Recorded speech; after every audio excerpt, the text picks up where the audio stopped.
Hi, my name is Lindsay. Today I'll be presenting on set analysis for Module 8 or SETT analysis, depending on how you want to phrase it. My focused student was Shelby. Just some background again to just refresh our memories about Shelby. She really likes to utilize descriptive language successfully.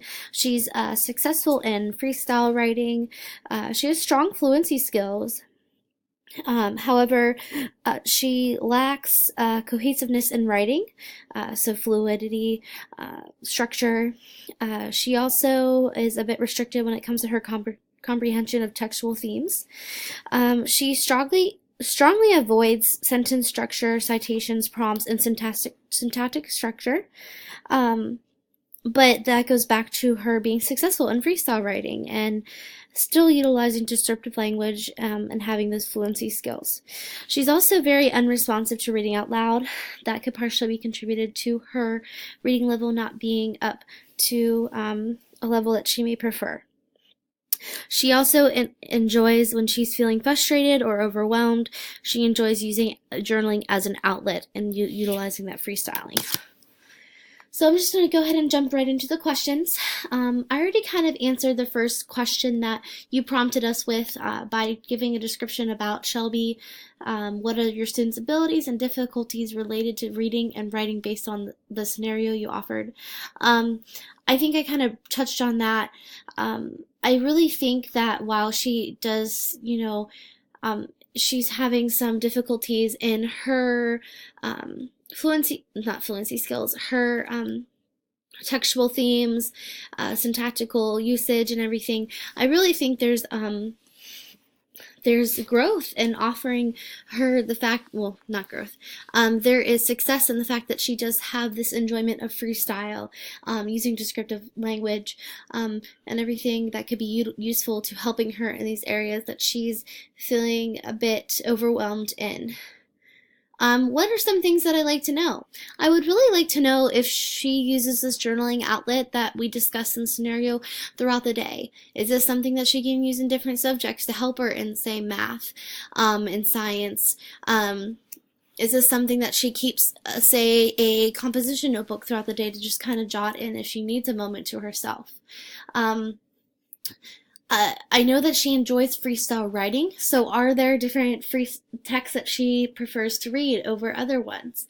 I know it's very important to analyze a speech, like I'll go into when we talk about the lesson that she's handling, but are there other opportunities for her with other texts to look at to help her with her structure? If she enjoys looking at it more, would that maybe spark her interest? Working with groups and individual work. How does she react to both? It seems from her from the scenario that she doesn't really enjoy having attention being called upon herself, but does she work in, does she prefer to work in a smaller group setting? For instance, where they, like maybe 4 to 5 students per group, or they sit down and chit-chat together, versus individual work where the teacher calls on her. Also, something that is really important to me is environmental considerations.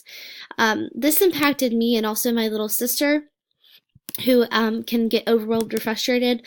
It's the classroom. How is it for her? What is the environment that she's in? Is it just group discussion 24/7? Maybe that's overwhelming her. Is it a loud environment? How does the teacher structure day? These are just all aspects that I feel like are really important to analyze when you're looking at the student, not just the scenario. I know that I thrived better in a quieter environment, where Shelby might thrive more in a quiet environment as well, where she doesn't feel as overwhelmed. Obviously, in this scenario, it brought up that she had an assistant teacher who helped her. Maybe working in groups is more successful for Shelby, or perhaps that the constant group work may be overwhelming to her. These are just environmental considerations that I was thinking of. Also, going back to resources, does she have that composition notebook to utilize every day? What technology does she have? But really, also assignment time. Sometimes when you work in groups, there's more of a rush to get the assignment done because you think that working in groups can have the assignment be done quicker. I really focused on the environment of the classroom when I thought about environmental considerations, how that might overwhelm or impact Shelby's learning, especially since she doesn't like attention being drawn upon herself. So the lesson that I had included the semicolon, just some backstory, the semicolon, how it was used, its syntactical usage, how you would read it and understand it in different text, how you would utilize it and write it in your own text, for instance, if you write your own sentences, and its usage. So basically everything about a semicolon that you need to know, which could be very overwhelming for Shelby. She may feel frustrated or overwhelmed when she might have to read aloud to the passage during the lesson that asked certain students to read portions of the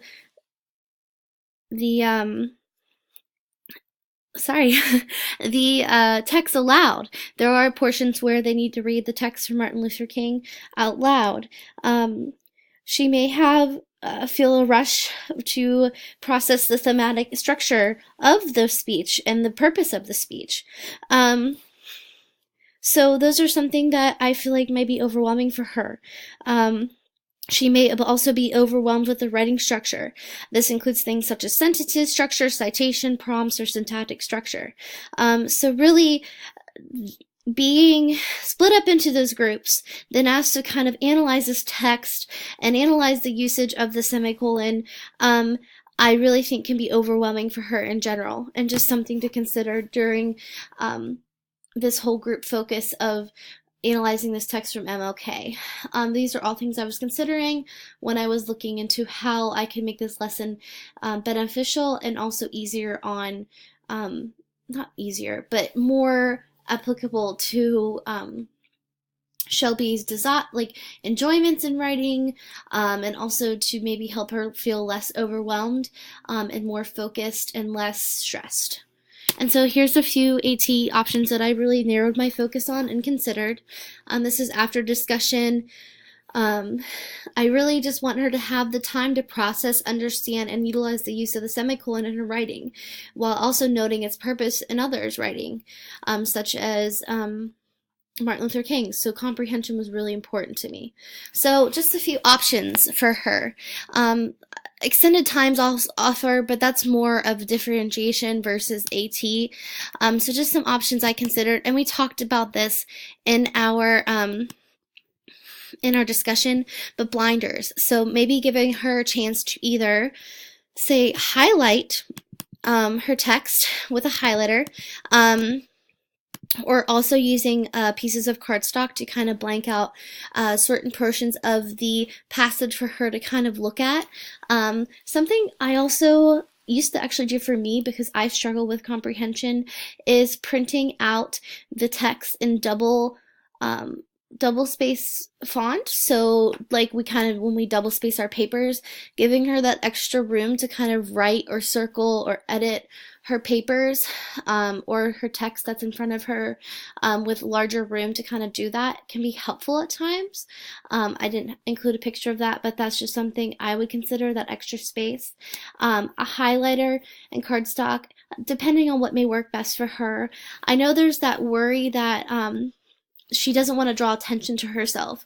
So a solution that I came up with these are 3 things that really can be offered to any student. In this case, obviously ATs for a specific student that may help them out, but these are low-tech options that could be a resource to any student who may want to access them, but more specifically needed by Shelby. So highlighter, which can be used online or just in person, a blinder, or also say the double space print that might be more specific to her. But these are all options that are subtle, but also that won't be as noticeable to the students in the classroom, and may be preferred to her to really zone in on certain aspects of the text. Another option I considered is offering her different text. Obviously, it's very important for her to understand different versions of and usage of the semicolon. But maybe there's a certain author she's interested in. I know like Harry Potter was a big thing for me as a kid. Something my teacher did for me was actually printed off like the first chapter page of Harry Potter to look at certain syntactical structure of it. Maybe there's a like author she enjoys or something. Maybe starting with that text, giving her a chance to look at that, and then moving into, say, Martin Luther King or something more. Just giving her options, I feel like, could be a good choice. So offering that maybe to her on the computer, printed out, on a Kindle. I once again think an iPad or Kindle or computer could be useful to once again utilize that highlight option that we talked about before, but maybe just a variety of text. Also, on something like this, on a device like this, she could zoom in, highlight words, look at that word, take a second and break it down. Another option I considered was a graphic organizer. This can be utilized in different subjects for her, but also especially for the content she's given. You've seen different ones like the Foursquare or the content map. I feel like it may take a second for her to kind of figure out what may work best for her, but giving her different options and seeing what works best for her, and maybe helping her formulate her thoughts and kind of jot down certain ideas that she may have around the semicolon, ideas, the usage of it. There's different ways she could separate that, and this can also be used with her sentence structure and also for her like when she's writing a paper that could give her more structure. Another option is headphones. This is just hypothesizing that the environment impacts her. These are noise-off headphones. This is a more noticeable option, and I know this probably wouldn't be best for Shelby, but I found these and I thought they're really cool. I've actually seen students use them in the classroom, but maybe the environment's a little too loud for Shelby when she's really trying to focus. I know group work overwhelmed me, and I'm not assuming, but if this is why I want to know more about the environment. If it overwhelmed her, maybe this option of, say, noise canceling headphones may be useful. A more subtle thing that, yes, could still be noticeable could be ear plugs like this. Since they're in a bit of a higher grade, these might be useful. Once again, I don't know if this is something that could be offered to the whole class, but maybe if they're just like simple black ones or something, just to kind of more subtly like use for her, this may be a low-tech option for her to at least cancel out some of the noise. This is just, like I said, an option. Out of all of them, I feel like the headphones will be the more noticeable ones to Shelby, and she may be resistant to those, but that was just another option I could consider helping her. Once again, I always like to reel this back into museums. And something I considered was, of course, as I said throughout a theme throughout this all, was how does the environment impact the student? This weekend I was at a conference for museums and we were talking about the environment which students with special needs come in and how they're enjoying museums. Something I remember that we had, and this is just a step in the right direction for inclusion. This isn't the end, there's still more that needs to be done, but having something like special nights, which the Children's Museum has, where I'm sure you've heard of this, where they for children that like less than 15 years old, we turn down the lights, we keep it quiet without that music. It's more quiet, it's just more like has a calmer environment, more open space, less people, different materials, and a cool down space, just to give students who may have special needs or may be overwhelmed can have a chance to really enjoy the environment they're in and thrive. If on a regular day when 200 people are there, it may be overwhelming. This just reminded me of the fact that environments impact the student. And when you're looking at what AT options you're going to want to give a student, you're going to want to look at the environment they're in. And that's something that I was really considering and wondering when I was looking at just the student profile on its own. Shelby could be a completely different person in different environments. And that's just something I thought of in museums as well, is that you have different students coming in. And that's really my takeaway I had from this. Thank you so much for listening, and I hope you have a great night.